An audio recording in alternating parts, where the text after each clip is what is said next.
This corresponds to Professor Ronald Allen from the Western University of Chicago, also in the States.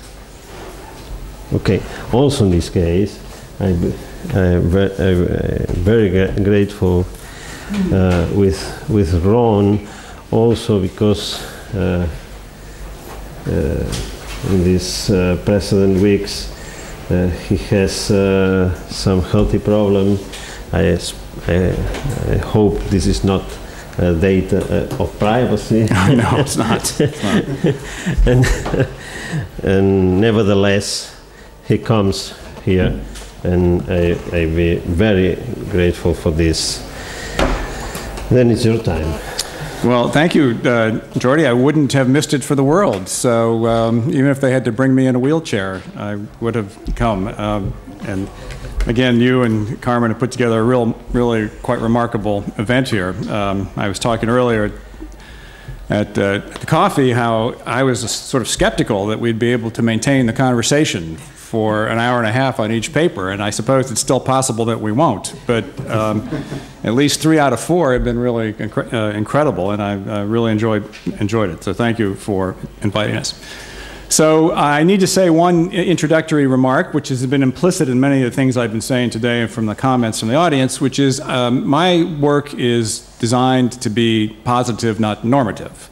That is, I'm trying to understand the operation of in particular, the American legal system.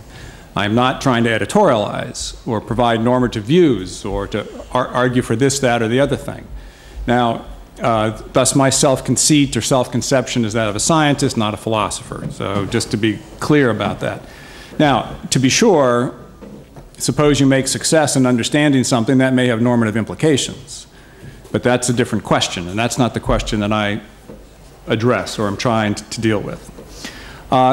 In a sense, as I've listened to the conversation today, the contribution I may have to make here relates to a question I asked earlier today, which is this paper in a way is asking the question, what is it that we are theorizing about?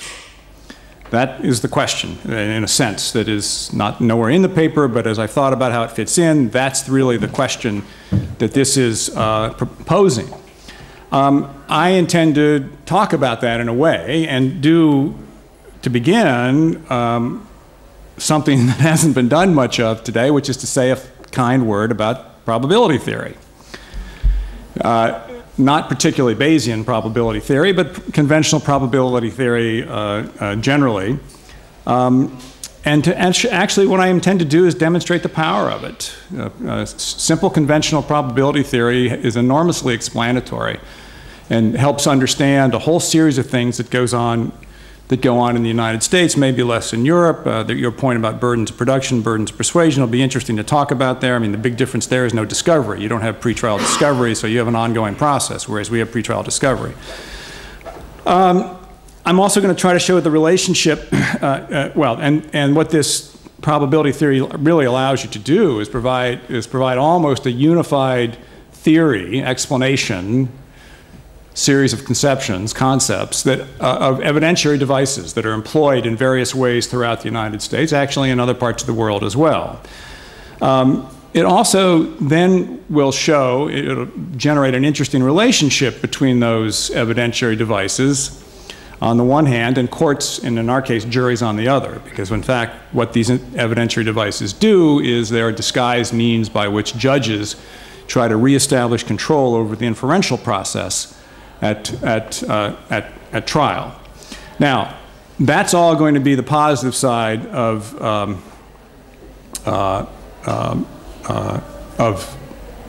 the discussion of probability theory. But then what I'm going to demonstrate is its limits. And that's why the title of this paper, I think, is something like The Limits of Legal Analysis.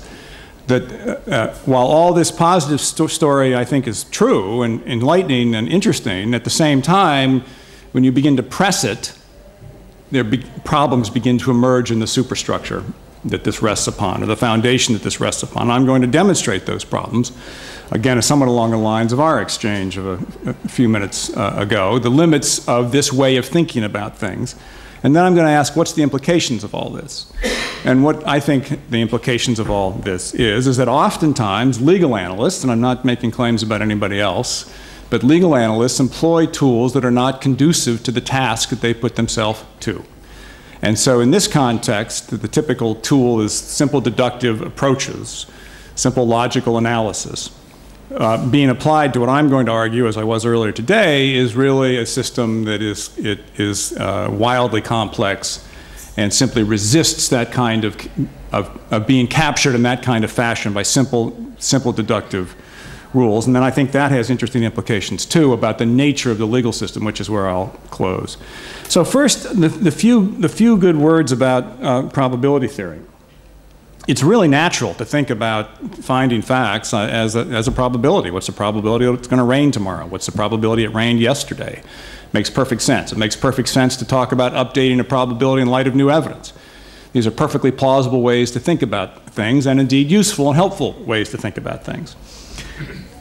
At trial, I think it's analytically true that there are three things a party can be required to do. They can be required to engage in what we would call pleading, which is the filing of papers and doing technical things to get the case going or to advance it or whatever.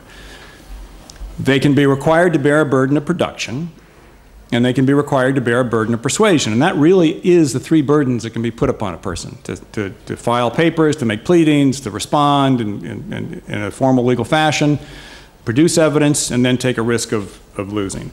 The burden of pleading, of filing, isn't terribly interesting, although it's become more so in the United States today because we have tied the burden of pleading to utility functions and are now asking the question of whether or not, even at that early stage, the justification for proceeding in light of these filings is sufficiently clear to allow the case to go forward. But I'm going to put that nuance of American procedure aside and put pleading aside. And that leaves us with burdens of production and burdens of persuasion. So what's useful about these concepts? Well, look, there are three analytical possibilities about the status of the evidence. And this, again, is just an analytical point, regardless of how you get there, whether in your system, our system, or whatever.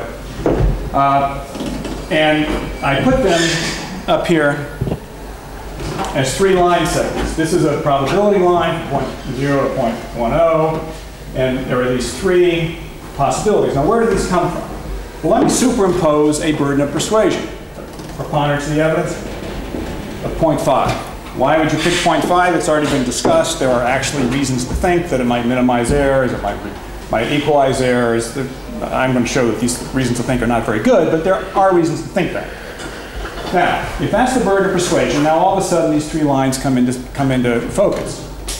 At any point in the evidentiary process, the range of probabilities, and this is a range of probabilities that a fact finder could hold, can be in one of three analytical positions. It can be to the left of the decision rule, preponderance of the evidence. It can intersect the decision rule, or it can be to the right of the decision rule. It can't be anywhere else. That covers the universe. Now, what's a burden of production? A burden of production is a burden to produce evidence, but when would that be satisfied? Suppose I have a burden of production and I produced evidence, and this is what a reasonable person could conclude the evidence showed. This range of probability. There's no point to that case going forward. But why do we know that? Because we know no reasonable person could find that the burden of persuasion is satisfied. And as soon as no reasonable person could find the burden of persuasion to be satisfied, it's pointless to waste time and energy and resources on that case. If after I produced evidence it's here, reasonable people could disagree. We may as well proceed. If all the evidence has been produced and it's here, again, it's pointless to go any further. No reasonable person could disagree about how this case has to come out. So this is what Michael was getting at when he just threw out that the burden of production is a function of the burden of persuasion. So there really is, and this is where, again, the conventional probability theory becomes quite elegant in a way. There really is only one thing that can be required of a party, which is bearing a burden of persuasion, because burdens of production are a function of burdens of persuasion. Now, what does this allow you to do? What this allows you to do is reduce just about every evidentiary device to manipulations of burdens of persuasion. So, for example, there are lots of manipulations of things like creation of an affirmative defense. Well, what does that do? That just puts a burden of persuasion somewhere else, manipulating a burden of persuasion. These are all direct allocations. There are presumptions that say if X is true, then the burden of persuasion is on Y. On Y is shifted to the other party. Well, that's just shifting a burden of persuasion. That's all that it's doing. If you say if X is true, there's a presumption that shifts a burden of production. Well, we've already shown what you're really talking about is a burden of persuasion. You have already seen the connection between the two. So burdens of persuasion are explaining all of these things. Now, the other forms of direct control of direct allocation of burdens of persuasion are exactly identical. And so we were Michael was talking about the macro control devices like summary judgments, directed verdicts. We call it judgments notwithstanding the verdict, sufficiency of the evidence appeals. When would you do that? Well, you do it depending upon the burden of persuasion and where the evidence is. If you get a verdict in the first instance for the plaintiff, where the judge in the verdict in the second instance thinks this is where the evidence is, that's been a mistake. But how do you know that? Because the judge in the second instance thinks no reasonable person could find given the burden of persuasion. So again, the burden of persuasion is the key to all of these evidentiary devices and allows, as I say, a unified, quite elegant theory of them, actually. Now, we were talking earlier about this relationship between the burden of production and the burden of persuasion. What was unmentioned there was that in the United States we have pretrial discovery in civil cases. So in our case, when the party has been heard from, they've already got all the evidence. If a party hasn't been heard from, well, then you have to wait and see. So if I have more evidence, suppose I produce some evidence and I'm here, and I'm the plaintiff, well, I should lose. But if I haven't produced all my evidence, you don't know if once I've produced that evidence, I'll be here or here. I might be. So again, this explains why you proceed further. If in your country, you're here, you're the plaintiff, and you have nothing else to produce, you're out the door. So functionally, this is again Michael's point, there is a burden of production in the sense that I'm developing this here. Now also, by the way, this should tell you something else. There's a lot of argument over who should bear the burden of persuasion, as though it really matters. If our thinking about this is right, it should never matter. Because it doesn't matter who bears the burden of persuasion if the evidence is here. The plaintiff loses. It doesn't matter if who bears the burden of persuasion here, the defendant loses, no matter who bears it. Here, you simply decide who wins or who loses, but it doesn't matter who bears the burden of persuasion. If you're on this side of the decision line, the defendant wins. If you're on this side of the decision line, the plaintiff wins. It doesn't matter who bears the burden of persuasion. So the only cases that should actually come out differently are two. The case that's in what we call equipoise, the 0.5 case. That one will come out differently based on who bears the burden of persuasion. And there you simply have a tiebreaker rule. But the real point here is that what this shows is that the issue really isn't about bearing burdens of persuasion. The issue is about discovery. In a case in which nobody has any evidence, then the burden of persuasion or the burden of production, they're equivalent, will determine the outcome. Whoever has it will lose because nobody has evidence.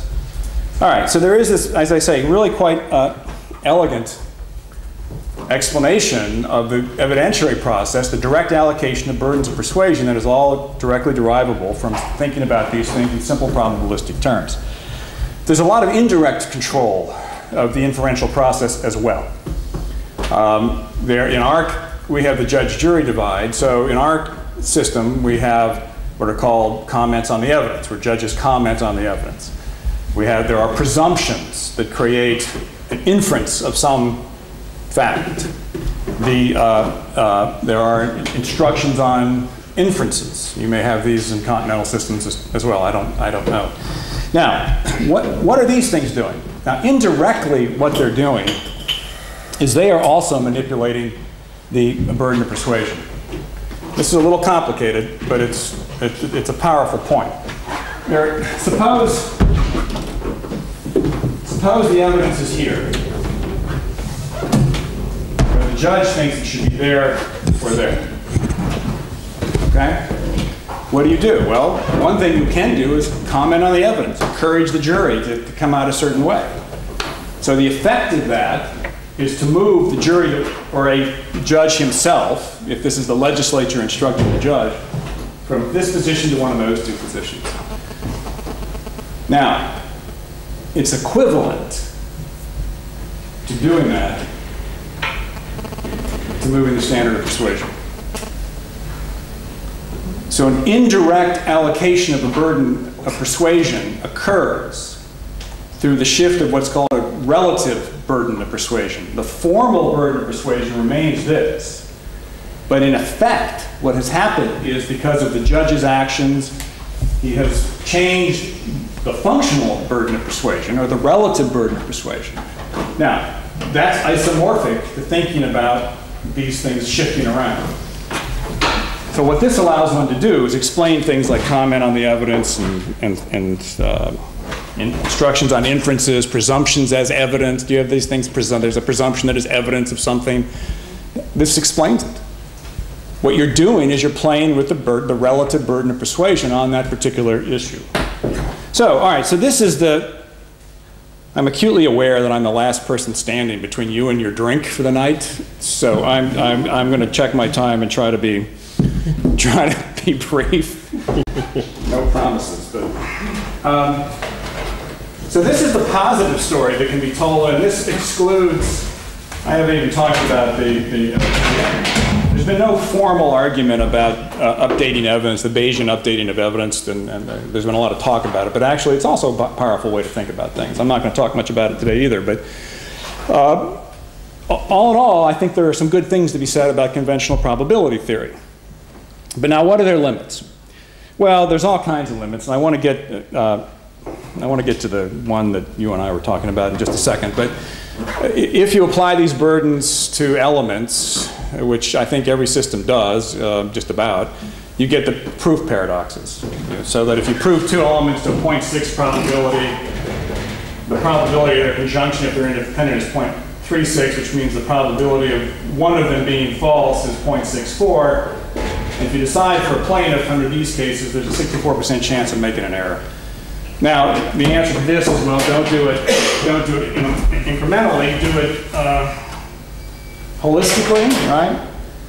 But the elements of an offense, civil or criminal, are not written with this idea in mind. And so you get really weird outcomes if you think about the proof being applied to the entire set of elements. And the best example of this is a criminal one. I could give you civil ones too, but in murder is intent, causation, and a voluntary act. 3 elements, essentially. Theft is the intent to deprive a person of personal goods, yada, yada, yada. On and on and on, like 10 different elements. Now, if each of these has to be proven by proof beyond reasonable doubt, the holistic view, right? What happens? What happens is, on average, intent in murder has to be proven to a lower probability than intent for theft. Why? Because there are more elements. Now, that's crazy. Of course it's crazy. This is we're developing the problems of the conventional probabilistic approach. All right, now, more serious ones. So we were talking earlier about errors and error analysis. Why might preponderance of the evidence either reduce errors or allocate errors? Well, I'm going to explain how it might. I'm going to draw some more graphs. Suppose you could do a study, and this, by the way, the single most tragic dilemma of the legal analyst or the legal decision maker is the kind of thing I'm going to talk about now is exactly the kind of study you would like to be able to do and cannot. And so you have to make your judgments about what to do in light of clinical knowledge that's collected over time, but that does not have this kind of justifications of a well-controlled empirical study that you would like to have. So now let's go back to another probability line. Let's talk about civil cases. So the preponderance standard, 0.5 is the preponderance standard, and so on. Now, the way in which we created the myth that the preponderance standard minimizes errors is actually through an indirect tour through simple decision theory, where you can actually show that the preponderance standard does minimize expected loss. But expected loss is a subjective question. It's not the actual loss. But that's where it came from. It came from these simple decision theoretic approaches, which are completely valid. The 0.5 standard would reduce your expected disutility, your expected loss. That I don't want to contest. But what I want to show is the distance between expected loss and real loss.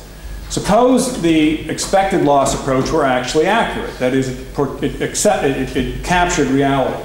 Now suppose further that you could do an experiment where what you did is you sorted cases out into those cases where plaintiffs deserve to win, and by the way, in a criminal case, the state is a plaintiff. This is a general theory, it's not just civil cases. I'm going to use civil cases to start, but I may go on to criminal cases. And so that's group number one, plaintiffs deserve to win. And set number two, defendants deserve to win, okay? And you could do a study that looked at, all the cases ever decided in Spain, and you sorted them out into these two categories, and then you looked at the probabilities assigned to those cases by the decision maker. So this is not a judge-jury thing. This is an analytical point, okay? So your judges, however, whatever en-team conviction means, you're assigning probabilities, at least this is what this is suggesting. So what might graph number one, the graph of where plaintiffs deserve to win, look like? Well, presumably, it would look like something like this.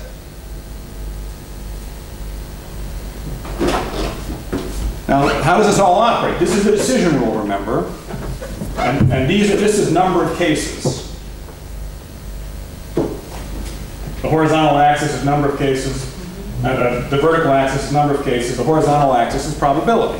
So maybe there are 10,000 cases in set one where plaintiffs deserve to win, where the probability assigned was 0.6. Okay? This is, again, remember, this is hypothetical. Now, in this graph, all these decisions are correct decisions. These are cases in which the fact finder assigns a probability greater than 0.5, and therefore, plaintiffs win. Now, where are mistakes? These are mistakes. These are all cases where plaintiffs deserve to win, but the fact finder has assigned probabilities less than 0.5, so they're mistakes. All right, but that's just graph one. By the way, if that's what the world looked like, you ought to move your standard of proof down here. The point I'm going to come to in just a second. But the world probably doesn't look like that. Why? Because there are deserving defendants that go to trial as well. So what does graph 2 look like? Well, maybe graph 2 looks like that. Now these are mistakes. These are all correct decisions. These are decisions where the defendant deserves to win, the probability is assigned at less than 0.5, so the defendant wins. Okay? Now, from inspection, what you can see is that the preponderance standard in this situation does both. It minimizes error. You can see by inspection that any movement to the right is going to increase error here without compensating loss here, and moving it to the left has the same effect. You can also see that it treats the parties equally. Why? Because the area under this curve is equivalent to the area under that curve. Those are reflecting the number of mistakes that are made. So if this is the way civil litigation looked, our myth about preponderance of the evidence would actually function. It would do both. It would minimize errors and minimize and treat the parties equally. Now, what's the problem? The problem is I made that up. Yeah. Right. So now, to your point,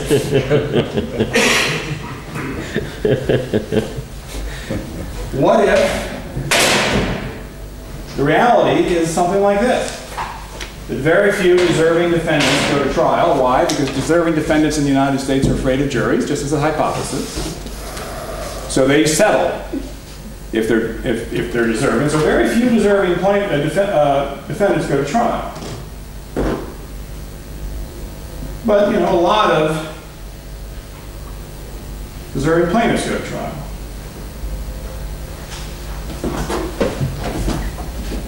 No, that doesn't work. A lot of assume that these are where the defendants deserve to win and plaintiffs deserve to win. Defendants settle out, relatively speaking. So now, if this is a 0.5 standard, that's not minimizing errors and it's not treating people equally. So there you are. Moving the standard here does, maybe, it depends on the exact patterns of these curves. This certainly will minimize total errors. It may not treat the parties equally.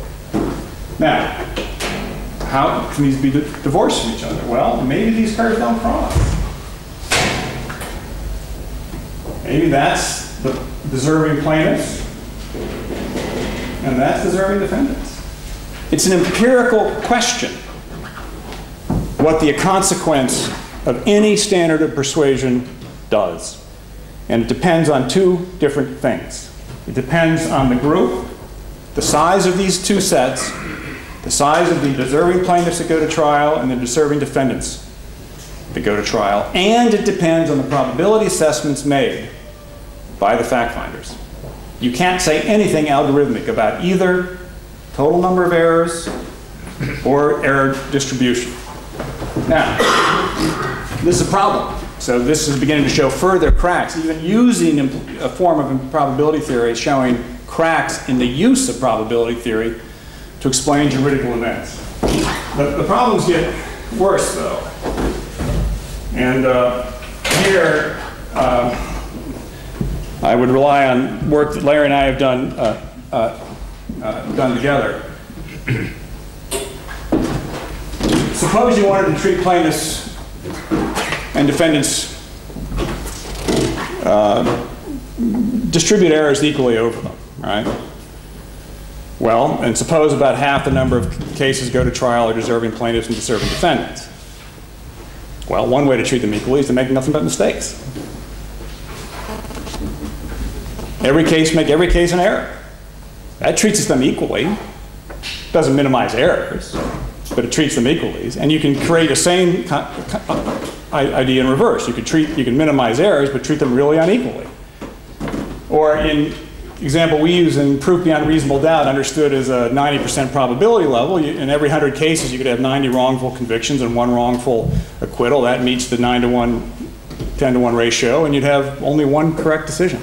No, you meant 9 wrongful acquittal. What did I say? No, 1. Yeah, 9 wrongful convictions, 1 wrongful acquittal, and no, 90 to 9. 90 to 9 is what I want. Yeah, 90 to 9. And you get 1 correct decision out of 100. That's madness. Now, why is it madness? It's madness because there are 4 decisions that can be made at trial, not 2. The focus on 2, focusing on errors, neglects that there are correct decisions. So the maximization, or I would say optimization problem, is not an optimization of errors problem. That's madness. It's an optimization of the 4 kinds of decisions that can be made, including correct decisions. Now, secondly, there's a relationship, presumably, between litigation behavior and pre-litigation behavior. Not primary behavior, but pre-litigation behavior. When we're talking about rates of errors, what you're normally talking about, at least we in the United States, are how many wrongful convictions, for example, have there been of cases but those are of cases that go to trial.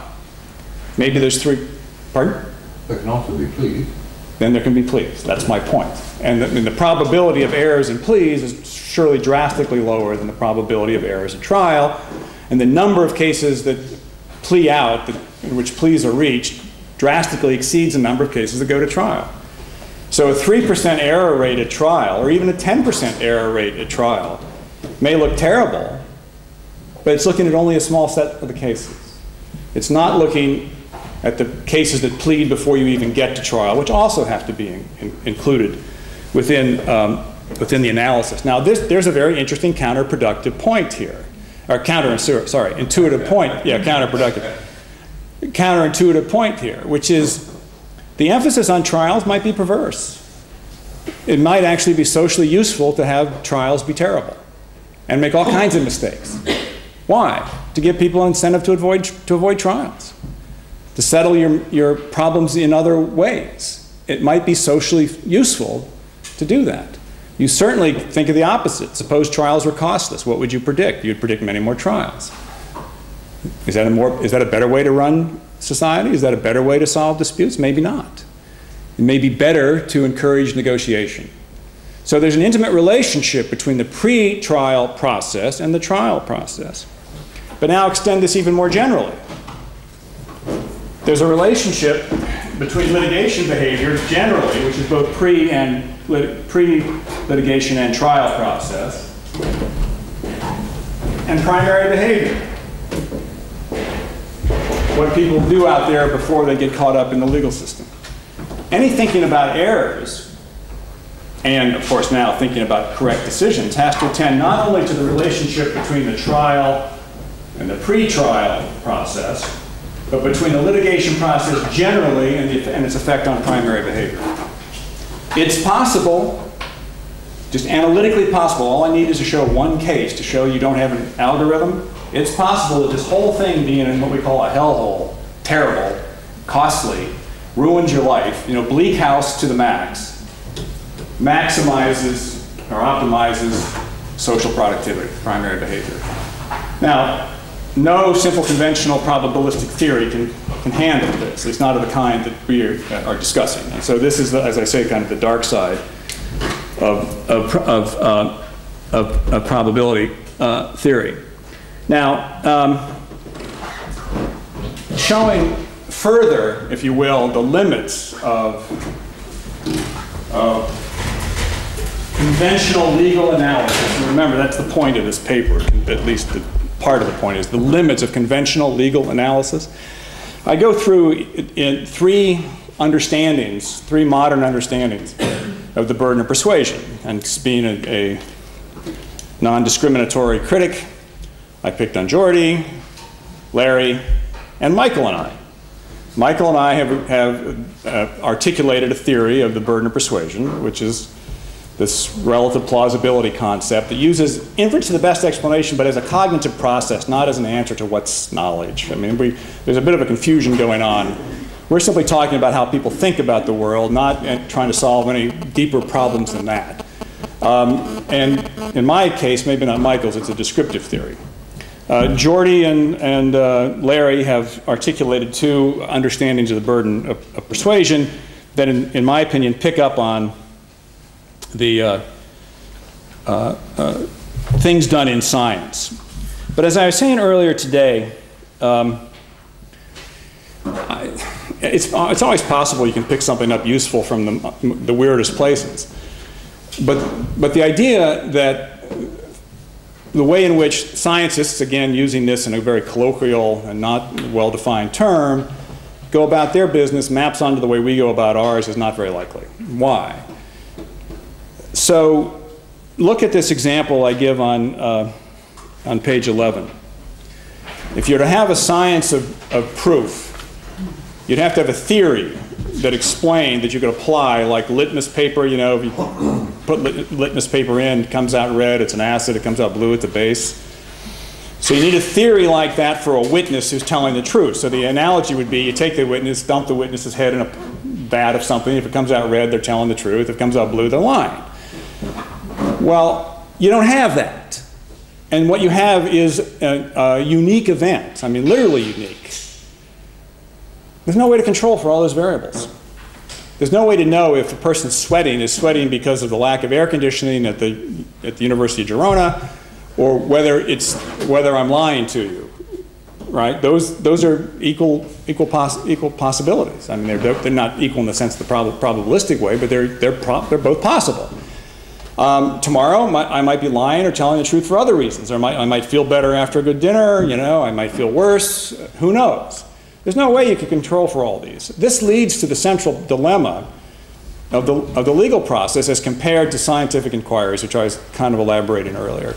What science does, or many sciences do, to pick up on Susan's objection to being snooty about particle physics, is they try to isolate something that can be isolated. You ask a physicist what happened before the Big Bang and he'll just go away. Who cares? I mean, there's no way we're going to know what happened before the Big Bang. And even if you accept brain theories, these brains bouncing off each other, which now is one possible derivative of string theory that might explain the universe, where did they come from? Well, we're never going to know these things. So what we do is we look at what we can know. We look at what we can study, what we can control. A priori, you have no idea what the legal system is going to generate. Zero idea. At least in terms of a comprehensive understanding. You know you might get some car accident, you know that, but you don't know who's going to be involved. You don't know what the conditions of the roads are going to be. You don't know who the witnesses are going to be. You don't know any of that stuff.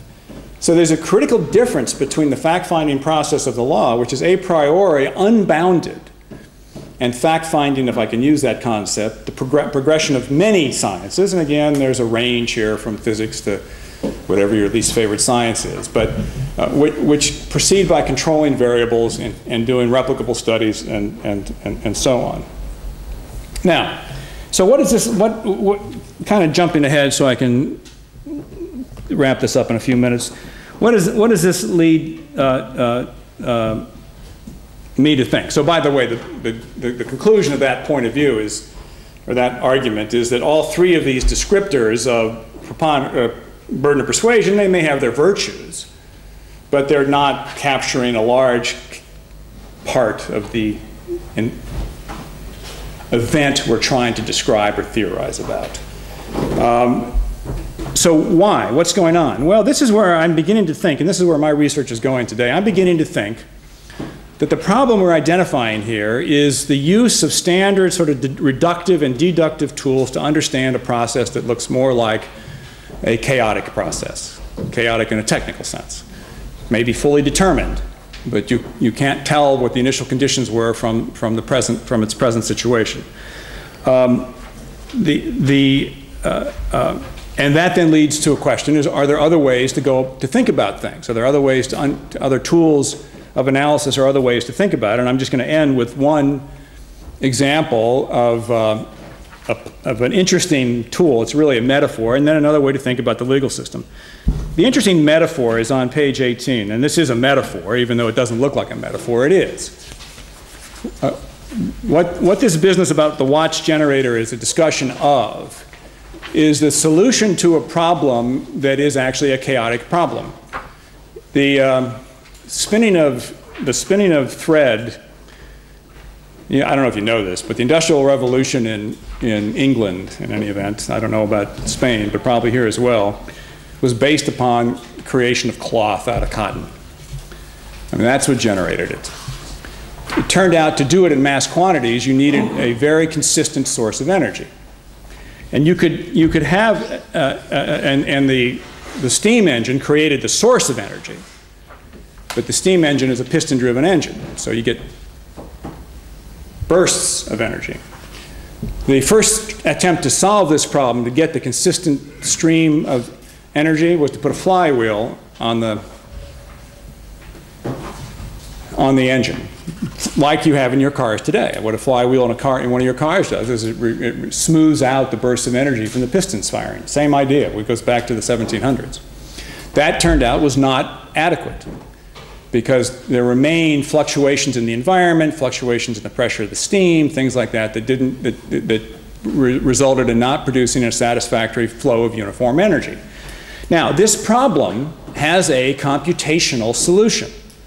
This is the point about deductions and simple theories and so on. And the computational solution is contained on the top of page 18. You can solve this through a computation, through a top-down deductive structure. And you just follow the steps there. You measure the speed of the flywheel, compare it against the desired speed. If there's no discrepancy, you go back and start all over again.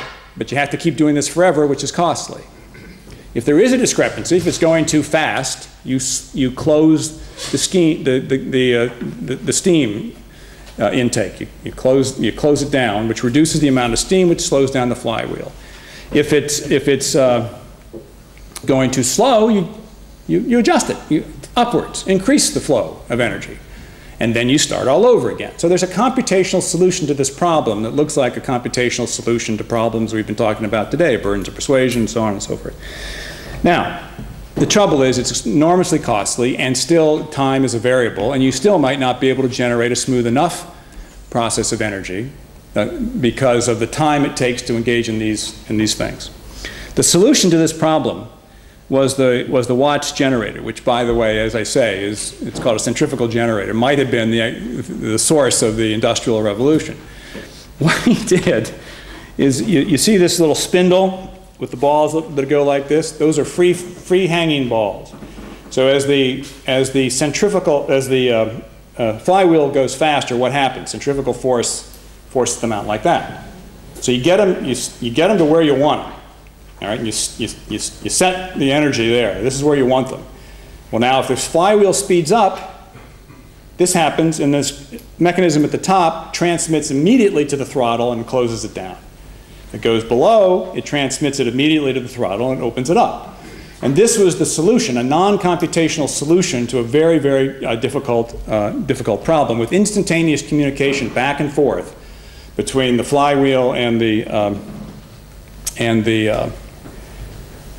source of energy. Now, why do I care about this? Well, it's a metaphor. It's a metaphor for the idea that there might be tools of thought, tools of analysis, tools of whatever, that are applicable to understand complex dynamics and complex environments that may not, I'm not saying they do, may not suffer from the same problems of simple deductive theories. Now, how does this apply to the legal system? My last few remarks, and then I'll stop.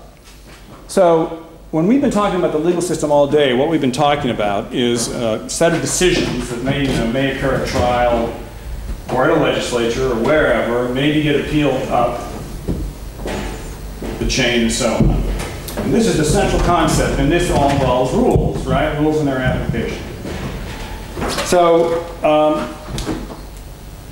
this, like the probabilistic conception of proof, is powerful. I mean, there's no question that law involves rules. Now, we can argue about the scope of that. Dworkin and Hart and others have been arguing for 50 years about the scope of that, and I don't know if this debate has influenced Europe or not, called the Hart-Dworkin debate. But I am beginning to think that this concept of law is a set of rules that have a deductive structure that involve at most an appellate process where the appellate courts straighten out the rules. Fundamentally misconceives the nature of the legal system, not especially, at least our legal system, the American legal system. I can't imagine that this is different in Europe. What's a better conceptualization? A better conceptualization is that there are nodes all over the country. And there's a decision here. Now what happens? There's instantaneous communication of that decision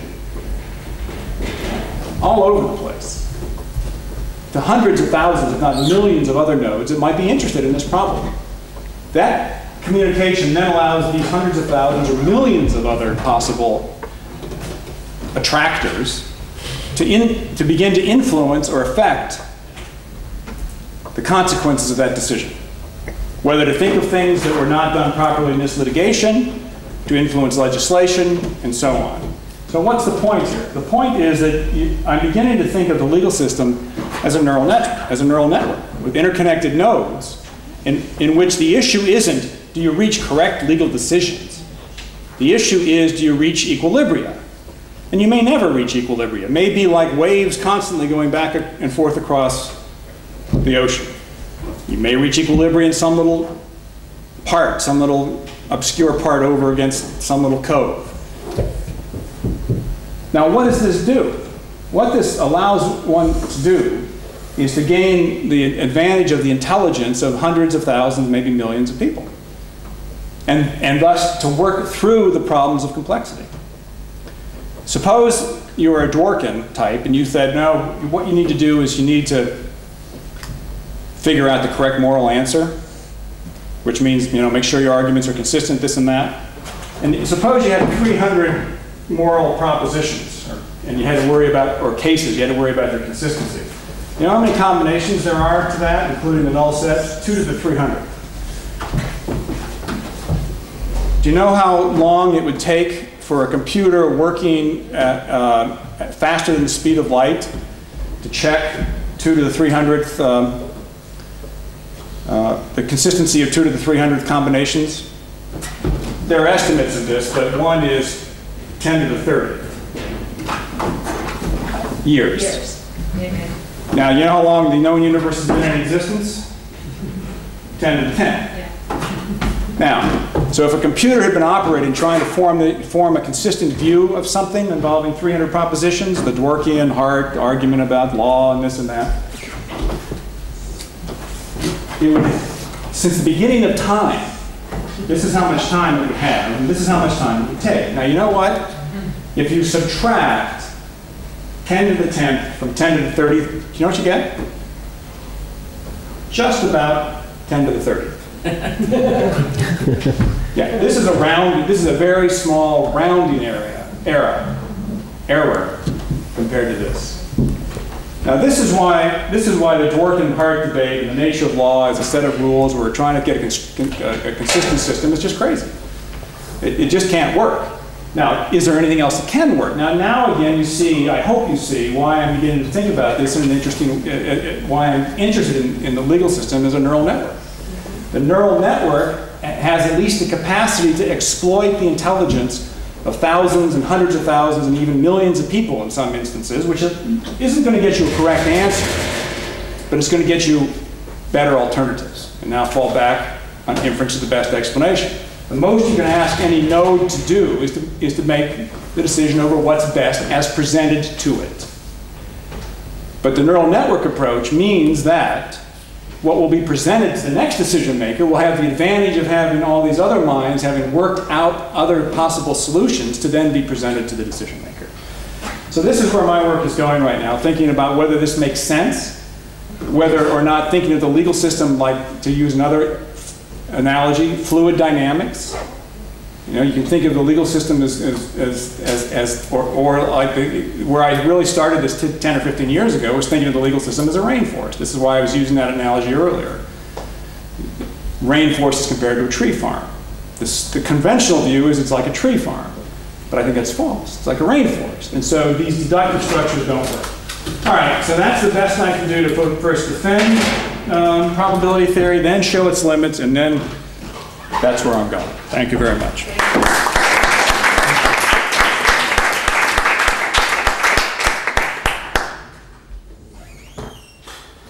Now we can go drink. Okay. The debate is open. Paul. Thank you. I'll jump in. Okay, I agree with everything apart from the last bit. You agree with everything other than the last bit? Yeah. So let's talk about the last bit. Implicit in what you say at the end is some criterion or criteria for the excellence of theory or for the virtue of a theory, right? No. Microphone, please. No, I'm talking about my understanding of what's occurring. And whether that's a good understanding or not. It's not just another. Well, no, the only evaluative effort that I worry about is whether it is a good description of what I am looking at. Yeah, that means accurate. Yeah, and we can agree roughly that we're talking about legal phenomena. We know more or less where we're looking when we say that. Because, well, this is the puzzling part. Hart and Dworkin certainly have never debated what makes sense to Ron Allen, right? Their loss. That can't be what makes their theory nonsense on your view. It's not. Right.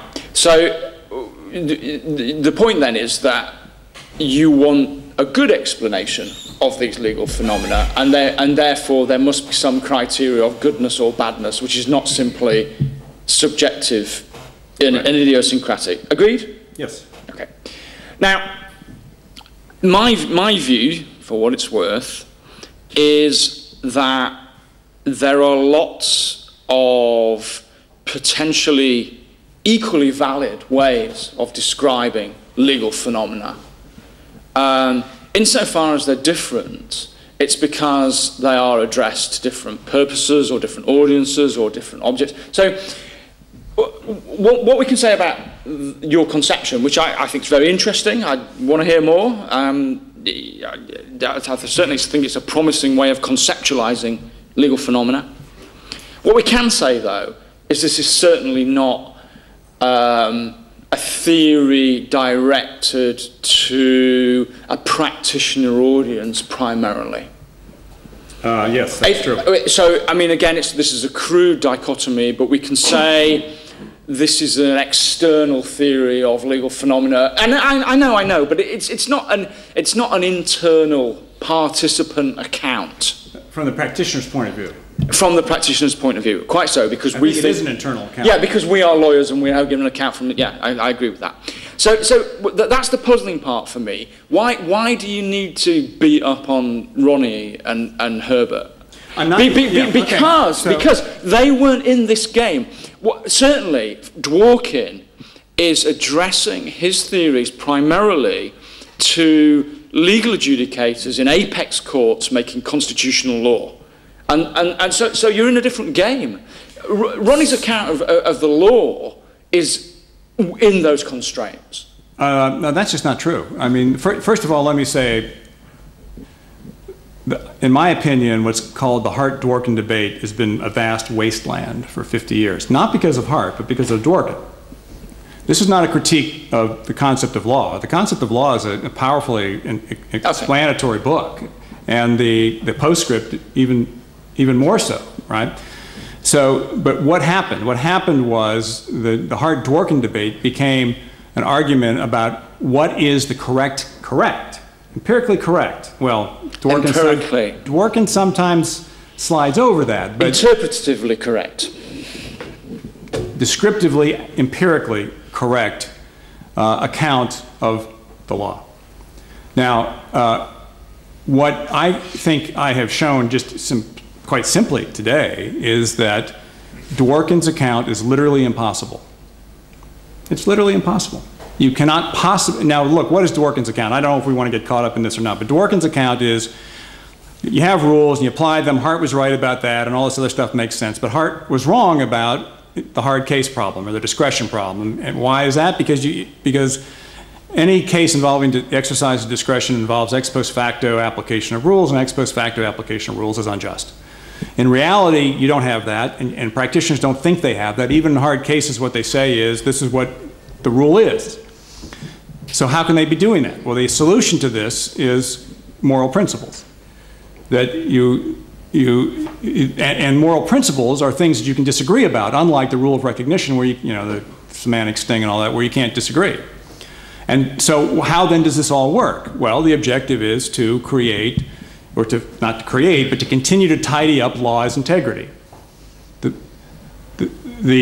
best description of the relationships among the moral propositions that best describe an integrated, consistent whole. Now, that's the Dworkin argument that that's what law is. What judges are doing is tidying up law as integrity by reference to moral, political, moral principles, political morality, so on and so forth. Now, if there are just 300 of those principles that need to be kept in a consistent relationship, just 300, and that's very few, then you have these problems that I just articulated. You can't do it. You can't even have not even Hercules, can have a clue as to whether or not he has got the best moral structure to justify the law. So, what can you do? I mean, this is a problem for anybody. Well, what can you do is you can have a system that generates millions of hypotheses and provides a means by which they can be considered. And that's exactly what I think explains the stability of Western law. A case is decided here, it ripples out across the universe. That's not the end of the story. That's the beginning of the story. Now, what I'm thinking is that is a better descriptor, and I may be wrong about that, a better descriptor of what actually is occurring than Dworkin's, and in part I say that because Dworkin's is literally impossible. Now, But he knows that. He knows that the ideal is beyond Well, he knows it, but achievement. but then it's silly. But it's hang on one second, it's even worse than that. Because what I've assumed is a static environment. I've assumed that there are 300 moral principles. And there probably are more than that. And that there are only 300 problems that have to be resolved. But every day creates problems that were unanticipated. Of course. Well, every time you add a new variable to a set of variables, you have to check for consistency between all of them. You can have propositions that are consistent with each other, but you add a third proposition, they're not consistent anymore. So in any organic environment, this problem is exacerbated because every time a new principle or a new problem comes into the system, you have to start over again. So again, the Dworkin claim about the nature of law, which is not limited to constitutional law, although that's what he's now arguing about in the pages of the New York Review of Books and the London Review of Books these days. It's an account of law. I mean, remember, what were the cases that he used? He used the murdering of the benefactor, cases like this. It's an account of law, and it is literally impossible. So now I have given a different account of law that I'm beginning to think about. It may be wrong. It cannot get to the best result. I can't consider 2 to the 300th combinations and permutations of factors either. Nobody can. But there's still something to be explained here. Why is it stable? Of course. And what may make it stable and this is just thinking on where I'm going, is this operation of a neural-like network, which is, I just think, an interesting thought. If it were a straight argument between computational possibilities, then the other accounts of law, like Dworkin's account of adjudication, would be susceptible to precisely your critique, and I think that's convincing. But one of the aspirations of Hart and Dworkin, and most other people who regard themselves as legal theorists in the Anglo-American tradition, has been to try to help lawyers, practitioners and judges particularly, understand their own practice and to put that instruction into practice. So part of what Dworkin thinks he's doing is describing how judges should decide hard cases, and that's a consistent theme from the 60s to the present day about Dworkin scholarship. Now, my question to you is this. Is it conceivable that your account will ever give advice to adjudicators? Well, I don't know if it'll give advice to adjudicators. It gives advice to a lot of other people. Okay. Well, including your practitioner. If that's true, then at least in regard to giving advice to adjudicators, Dworkin's theory must be superior to yours. Unless you because think mine would be cited and his isn't? No. Because you just said you don't think your theory will be capable of giving advice to adjudicators. So you can only think your theory is better than Dworkin's, which does aspire to that, if you also think that Dworkin's theory is so pernicious that it'd be better off not having given advice at all. No, but Paul, if you affect practitioners, if you affect the people who play the game, then you affect the adjudicators. They're the ones who are making the decisions over which of the possible accounts to embrace. And if those decisions are formed by people affected by this way of thinking, then obviously the decisions are very likely to be affected as well. Having said that, it could very well be the case that adjudicators are affected. But let me tell you something about Dworkin. There's a backstory to this. I once got interested in the issue of whether top-down legal theories, simple deductive theories of areas of law, capture or explain that area, and I predicted that you could sort them out over a couple of variables, and one being complexity, not scientific complexity, but actual complexity, like negligence is complex because it's unpredictable, could be anything. Antitrust is very narrow. So I won't go there, but part of this prediction involved my predicting that people like Dworkin would have no influence on the law. And so I looked. He's had no influence on the law. Zero. He's not cited by anybody. Now, the sine qua non of this, the essential feature, the coup de grace, is a famous case called Washington versus Quill, in which the question was, does a person have a constitutional right to commit suicide, to end his life, his or her own life? All kinds of weird reasons why this would get to our constitutional court, but it did.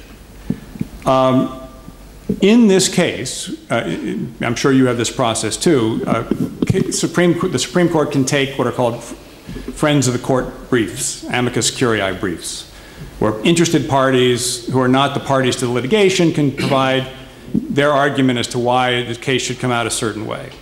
So, led by Dworkin, there was filed what came to be called the philosopher's brief, instructing the court how to come out in this case. The court came out exactly the opposite without even referring to the brief. This strikes me as further evidence, very incremental, of a failed theory. You go search for citations to Dworkin in the legal cases in the United States. Again, I'm not talking about Britain or Spain. They are non-existent. The people who get cited are the practitioners. They're the treatise writers, things like that, even at the level of the Supreme Court. The most cited material in the Supreme Court is Larry Tribe's constitutional law treatise, which is a discussion of the cases. So it's a failed theory. You get it. Well, although Ron and I come, as you understand, from very different procedural systems and maybe from very different cultures, I have to stress that my general ideas about what a legal system is substantially the same that Ron just described in the last part of his talk.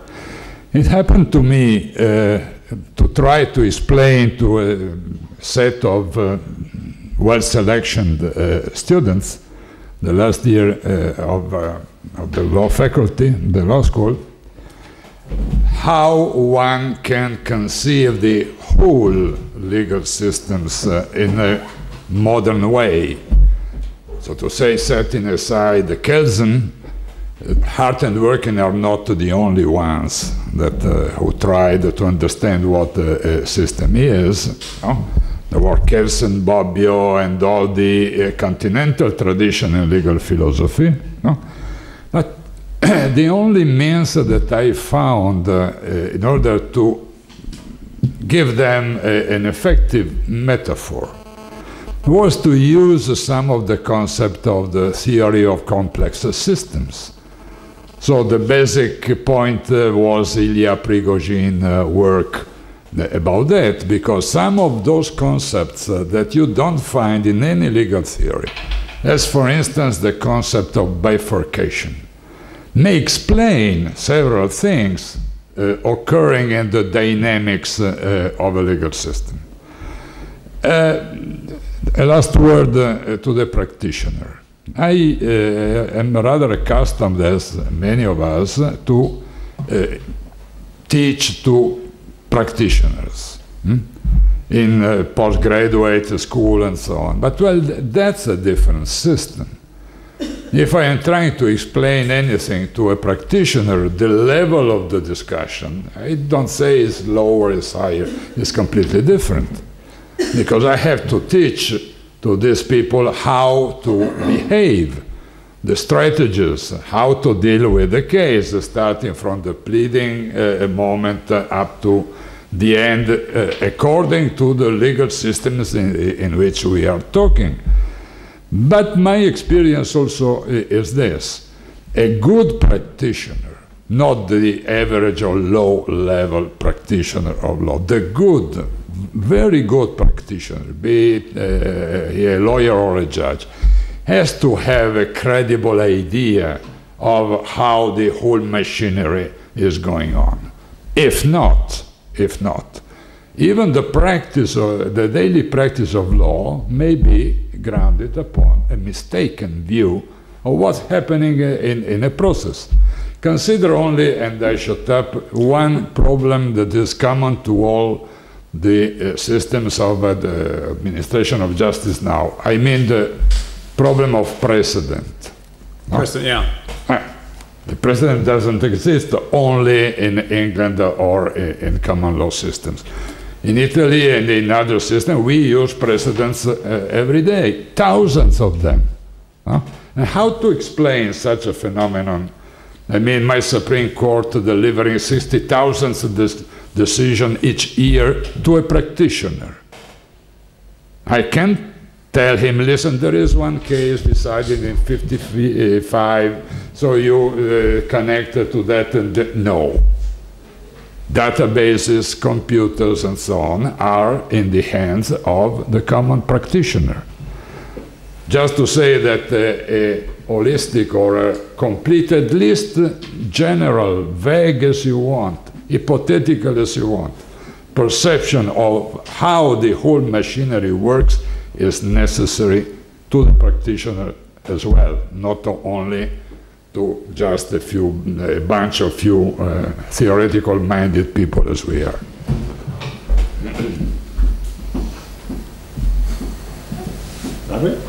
Thank you. Given your text run, I can't resist leaping at one Holman argument that you set yourself up for very nicely. I'm happy that I've made your day, Larry. You take Jordi and me to task because we have been at risk of importing what you regard as a scientific model of proof and epistemic support into a legal context, which is true. We do. At least I'm willing to plead guilty on that front. I don't want to defend having done so.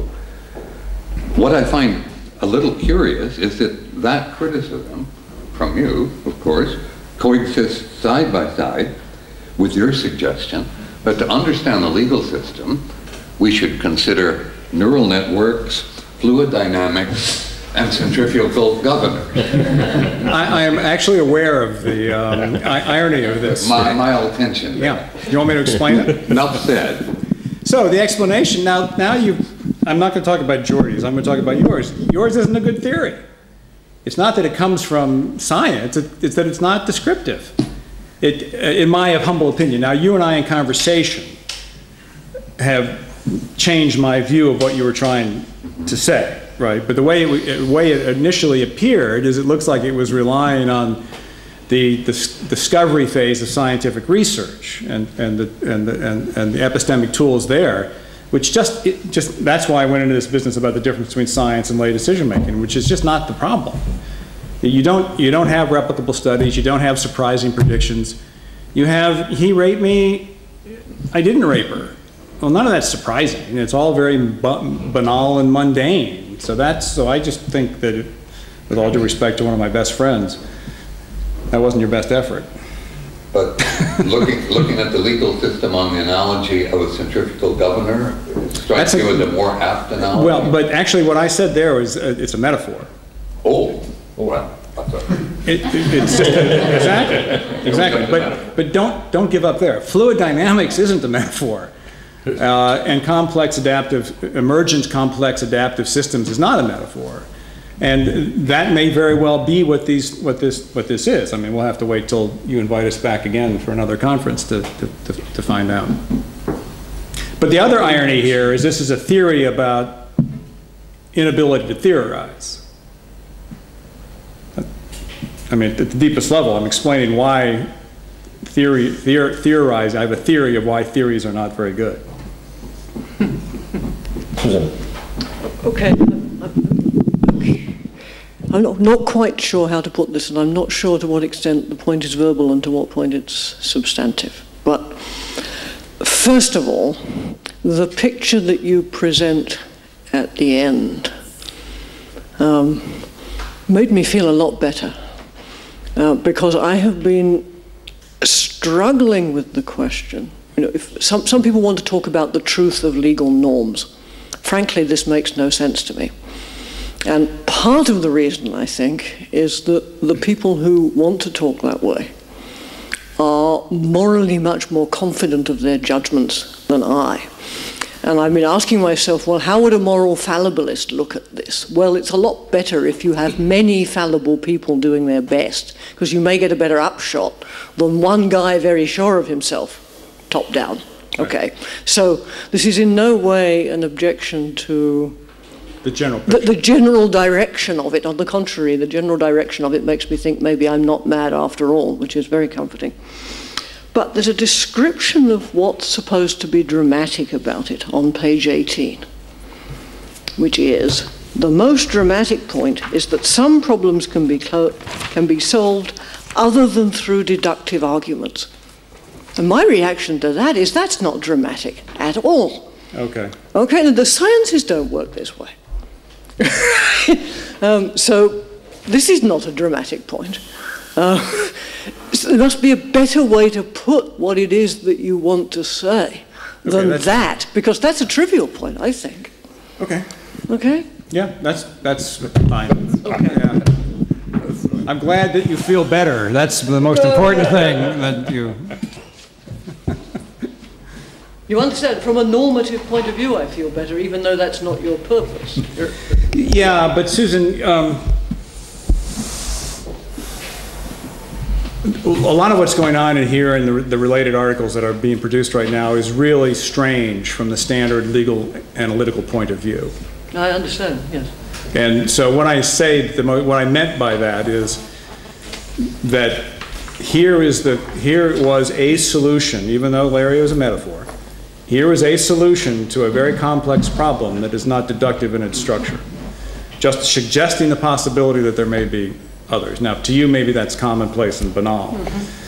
To others, I'm not so sure that it is. Someone else here? No. Sorry, this is the main floor. Sorry. No, Maribel. Your time. Okay. Thank you. And then Febrero. Sí, sí, luego te dejo. I really like it very much, the last part of your explanation, and I would like to know a little bit more about this problem. When we talk about understanding or our way of thinking about that part of social reality, there are many ways of presenting and thinking, and of course the ones you choose are fantastic. I mean, I love that ways of thinking, but what about the implications of knowing, being self-aware, self-understanding when we are the practitioners? I don't know if I agree with you. The question would be, we are not ant colonies. Ant colonies can have emergent properties in a way that they do because, I guess, they are not aware of these things. Not to talk about fluids or complexity, but just these kind of little animals, and you know.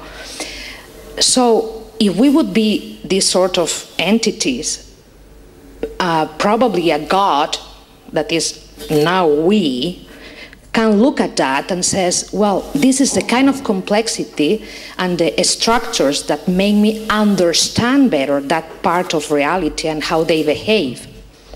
But I'm not sure, this is a question.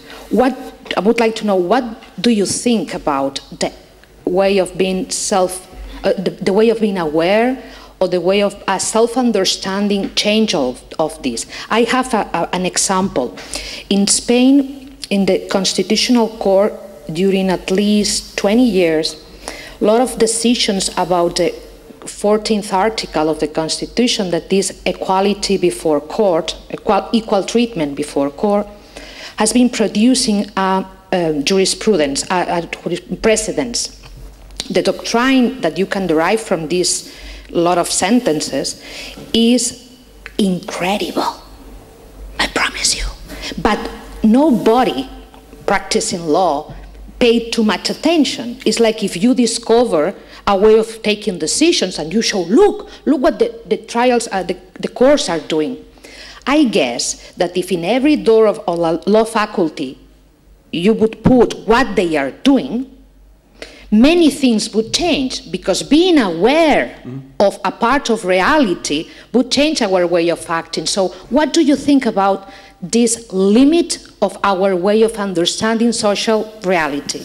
So, you know, I come from a common law background, and as strange as some of the descriptions I've employed to tell you where my research is going may appear from a legal point of view, the underlying process is actually possibly an explanation of the common law process. In the common law, what we say is when we decide a case, and by the way, we say this even when we decide a question of statutory interpretation. The common law process simply refers to the way in which judges behave in the United States and England and a few other places. But in the United States, even if you're interpreting a statute or making a common law decision if you're out in the States somewhere in which still has a common law of contract or tort or whatever, what we say is the judge decides based on what the parties presented to the judge. And so the problem of precedent comes in when the next case comes along and something new is presented. That's what causes the problem of precedent. And what we say is, well, when something new comes along, then you have to think about something new. And you might then say, I've reached the same decision, and if you do say that, then you say, and I apply that case. But the reality is you reach the conclusion to do X in light of this new arrangement, and then just say, since I'm doing the same thing I did in the previous case, I apply that case. Now, what that means is that the basic conception of the law in the common law process is fluid. It's not static. If a practitioner fails to cite some important case, some case that some other judge thinks is important, the next judge will say, well, the first judge wasn't cited this case. They decided their case, I'm deciding this case. And this is the way in which we think the common law operates. So what this actually does, and remember, my view is I'm a scientist, I'm not given normative positions here. It actually explains the common law process. It's quite consistent with it. That you can, if you think a decision was reached and there's something wrong with that decision and you can explain what's wrong with it, go ahead. Which means you should bring your intelligence to bear on getting the result you think is correct, which puts the incentive on you to spread out your intellectual wings to find out what you can say that's different to possibly affect the outcome. But of course, it's not just you. It's hundreds of thousands of people who may be affected if it's a decision that has any implications for others. So I think this may actually be a description of what practitioners actually are doing. In the United States, case comes down and your client comes in and says, that case is a disaster for me. You don't say to him, well, that's too bad. The law is the law, see Dworkin. What you say is, okay, let's figure out what to do, right? I'm sure this is no different in Europe. Let's figure out what to do. What didn't that previous decision take into account? How can we explain a mistake was made? So on and so forth. So I'm not so sure that this would be disruptive of the self-conception of many lawyers, certainly not in the common law process. But then you finish with an equilibrium that is a sort of entropic theory that doesn't explain anything. Oh, I think that's exactly right. But it may explain stability. It may explain stability. It may explain why people don't revolt against the system. Because if you think, I mean, I'm not saying it does. I'm saying it may. Because you always have an opportunity to explain why a prior decision was wrong. So it's like a democratic process in a way. I mean, you always have a voice. You can always come back in and try again. In reality, we see that equilibria are reached. We also see that they're disrupted, right? And this explains both. I don't think it's the case that doesn't explain anything. It's tautological. Microphone. Well, everything's tautological. Microphone. That's it thinking. Okay. Just one more to say that, in my opinion at least, the civil law systems are only apparently more rigid and more stable than the common law systems, apparently. Mainly, I think, because of the theories we had from Kelsen and the other. This is the level of the theory. But look at what happens daily. The case law changes. The interpretation of statutes changes. Statutes changes. Constitution changes. change. The constitutional interpretation changes. But look out of the national legal system. Look at the interference of international courts upon. Look at the so-called globalization and all that. Look at the circulation of principles at the level of the Supreme Courts. Can we still keep a fixed and rigid idea of what the legal system is? Yes, we can, but we are wrong. Okay. Now it's my time. Well, I didn't talk about your proposal, Jordi. I mean, I was... No, I have three comments about your critique to Larry and me.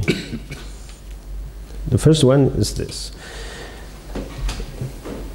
If your proposal is descriptive, is positive, like do you say, and our proposals are normatives, then they just go in different directions. No problems, no contradictions, right. No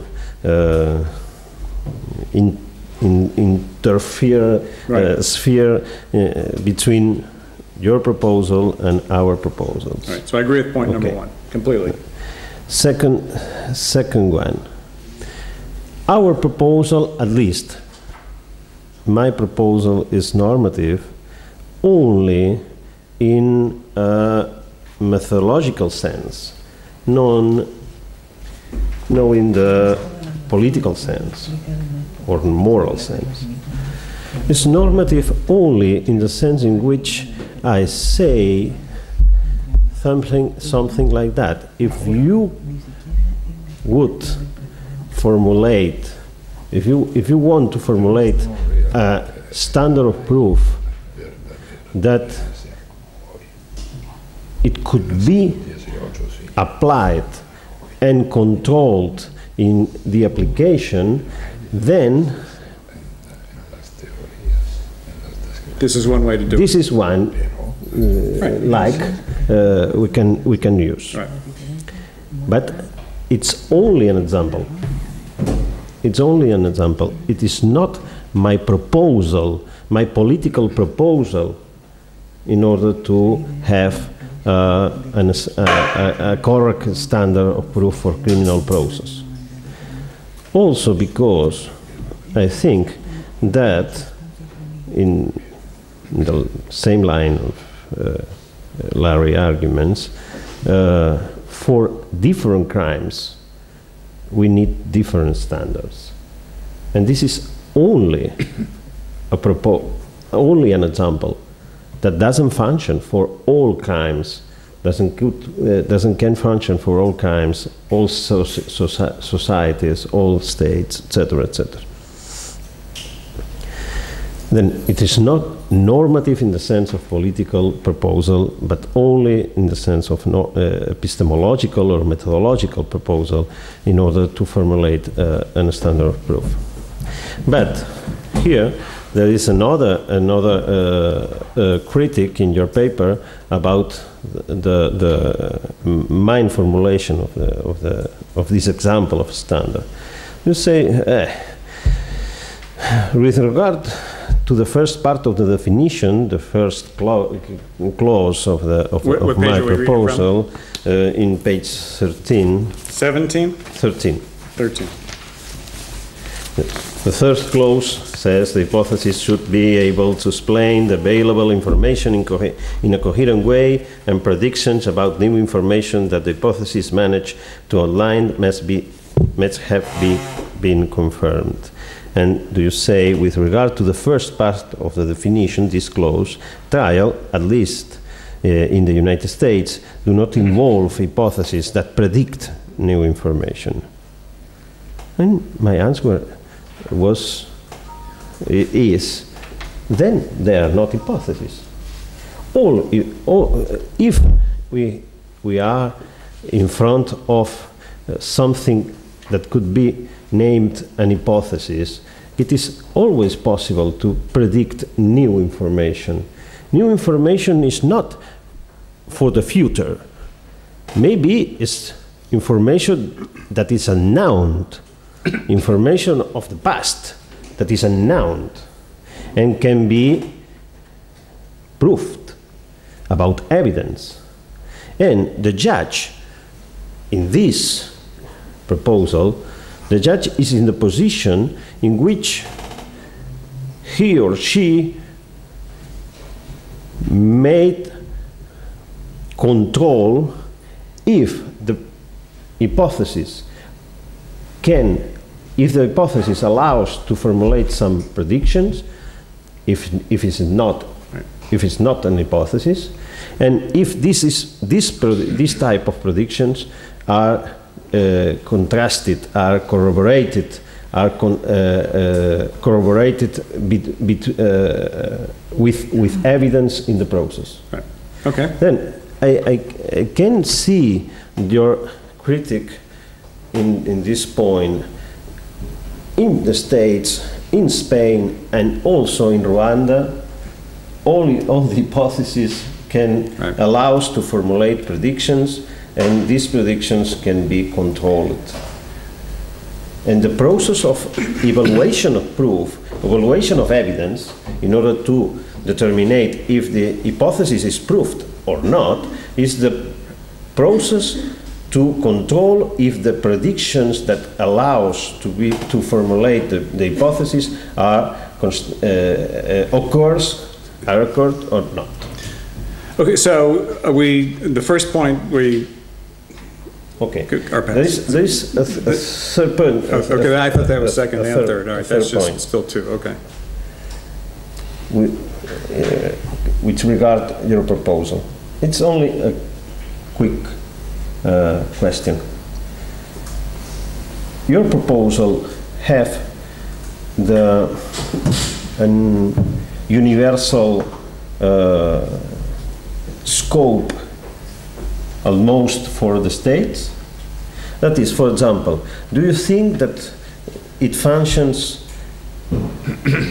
for a case of murder, and also for a case of sexual harassment, and also for a case of fraud? In my opinion, if we are in the descriptive level, judges have different standards of proof for fraud, sexual harassment, and murder.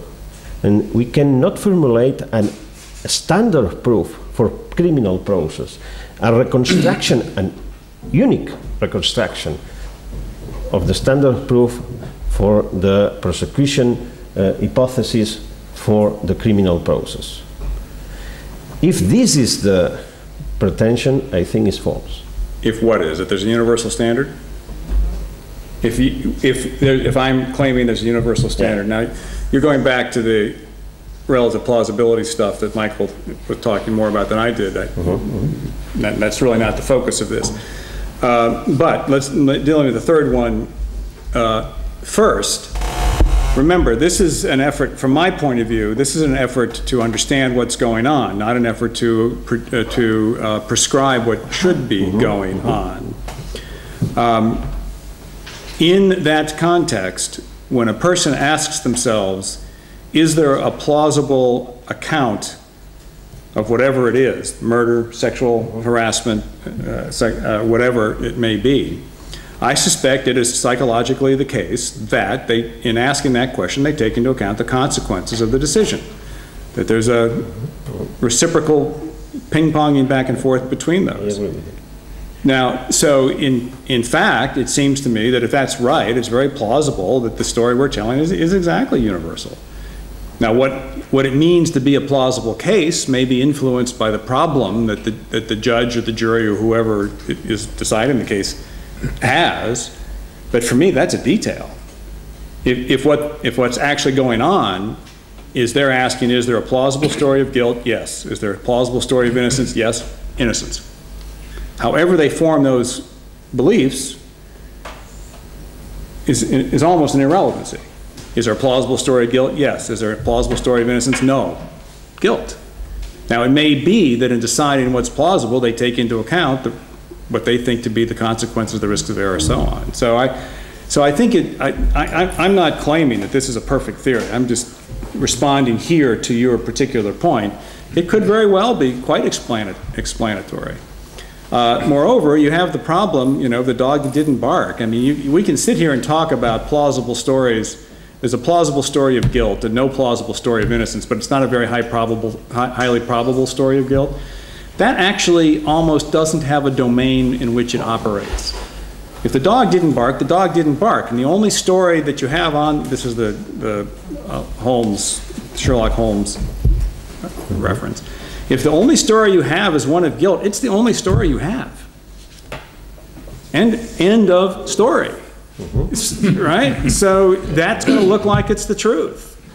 So I think it's more, I'm not defending this as in fact empirically accurate because we're still exploring this. This is ongoing work. But I think it doesn't, I don't think the problem you identify is one that would be necessarily inconsistent with it. Now, the more, from my point of view, the more interesting challenge is the second point that you made about hypotheses. Again, I took you, like I took Larry, to be mapping onto these process of discovery arguments in the philosophy of science and so on. And, you know, when do we have confirmation of good theories? Well, general relativity got a great confirmation when they actually saw, you know, light bend around the sun. I mean, which is what was predicted. If your hypothesis is formed in light of all the evidence, it's really somewhat strained, if not strange, to say that the hypothesis predicts the evidence. I mean, it was formed in light of it. Now, I don't make the rigorous distinction between retro-diction and post-diction. That's fine. I accept that that pre-existing data can very well be vindictive of theories. But in the legal context, it's sort of hard to see the power of that. Now, I should also say that until you've reached a decision, you actually have no idea what the evidence stands for. So if somebody gets on the stand and said, again, he raped me. Well, that's consistent with a, you know, it's a surprising prediction, you know, he wouldn't have said it if it didn't happen. Well, unless he's lying. If she's lying. If she's lying, well, then it's consistent with innocence. So going back to this conversation we had earlier today, all evidence at trial is going to have will have this contingent set of relationships. You know, so I just don't see I don't see the mileage it's gotten out of these analogs to the discovery and justification process in science. I just don't see. Now, I may be wrong, but I just don't see it for these reasons. Again, as an explanatory question. So going back to, for example, at the end of our interaction, you said, well, it's tautological. That's the highest compliment you can pay me. Do you understand? I know why. Yeah. No, that's exactly right. That means it's accurate. Yeah, exactly. Some other question? Any other question? No? Thank you so much. Thank you.